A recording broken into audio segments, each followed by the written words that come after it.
Gente, vamos lá. Quero começar esse vídeo falando que eu não segui o Jonas de agora, que isso é uma fake news. Que eu comecei a seguir ele antes mesmo dele entrar no reality. Eu conheci ele numa viagem de ano novo, enfim, isso não importa. Fiquei 2 anos em silêncio porque não é porque eu não tinha algo pra falar, e sim porque eu não tinha forças. Eu estava quebrada emocionalmente, eu entrei em depressão profunda e é algo que eu nunca abri e falei com todas as palavras aqui, porque eu não queria me expor dessa forma. E toda vez que eu tentava me pronunciar, meu corpo travava de tão traumatizada que eu tava com toda a situação. A situação que eu vivi com meu ex-namorado foi a maior decepção, maior trauma da minha vida. E depois de eu ler tanta mentira, tanta distorção, tanta injustiça, em cima de algo que acabou comigo por 1 ano. Graças a Deus, a partir de 2025 ficou tudo bem, mas tá passando dos limites. Eu vivi um relacionamento abusivo psicológico e isso me destruiu em tantas camadas. Eu tinha crise de ansiedade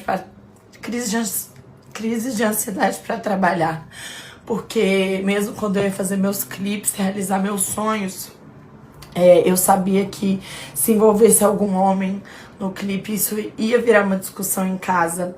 E essa pessoa me aplicava muito o castigo do silêncio, sabendo que isso me deixava com crises de ansiedades absurdas. Em vez de me apoiar, virava muito as costas pra mim. E isso me machucava de um jeito que ninguém consegue imaginar. Era muita crise de ansiedade, era muito caos. E eu nunca podia, por exemplo, vou dar alguns exemplos. Eu não podia usar salto alto, porque eu ficava maior que esse meu ex-namorado e isso afetava o ego dele.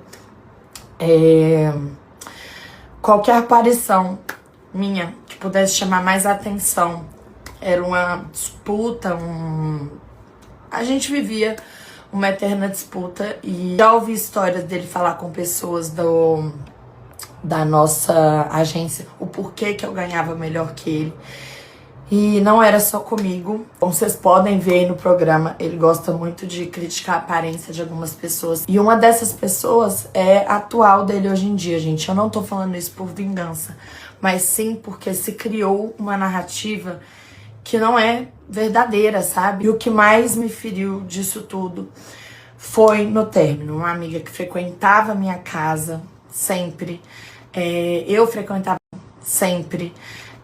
Eu frequentava a casa dela, nós juntos como um casal frequentávamos a casa dela, porque nem tudo tem foto, tem vídeo. Uma viagem, você tem foto, você tem vídeo, mas agora você conviver com a pessoa, considerar ela uma pessoa próxima, recebê-la na sua casa diversas vezes. Aconteceu uma viagem para Noronha, em que essa amiga minha estava presente, e quando ela chegou dessa viagem, ela foi até minha casa meio que fofocar tudo que tinha acontecido, assim como amigas fazem.